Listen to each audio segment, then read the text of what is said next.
Madame Trancard et puis Monsieur Damiani.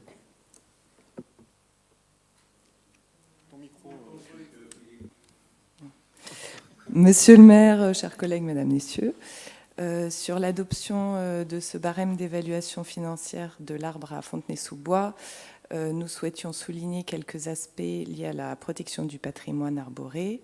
Cette démarche s'inscrit dans la difficulté de préservation des biens communs qui constituent l'écosystème nécessaire à la vie, biens communs dont la particularité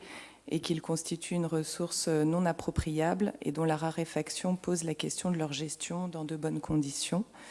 La démarche VIE est une tentative à l'échelle municipale pour essayer de résoudre la difficulté d'attribuer une valeur financière à l'écosystème et donc d'évaluer les préjudices en cas de dommages sur ce patrimoine. C'est une démarche qui nécessite d'être poursuivie et élargie car elle ne permet à ce stade que d'évaluer des valeurs individuelles et non la valeur d'un groupe d'arbres et ne permet pas d'évaluer la valeur d'avenir des jeunes plantations. Nous considérons néanmoins cette démarche très intéressante dans un contexte où, alors que la France est une grande nation forestière, avec 25 millions d'hectares de forêt occupant plus du tiers de son territoire, les politiques entreprises de ces dernières années attaquent le service public de qualité singulier qu'est l'Office national des forêts, l'ONF, dont le budget a été drastiquement diminué, ce qui ne lui permet pas de remplir ses missions de protection des forêts et d'études sur la biodiversité. Ce patrimoine est pourtant un trésor face au changement climatique, puisque, par leur capacité exceptionnelle à stocker le carbone que nous émettons,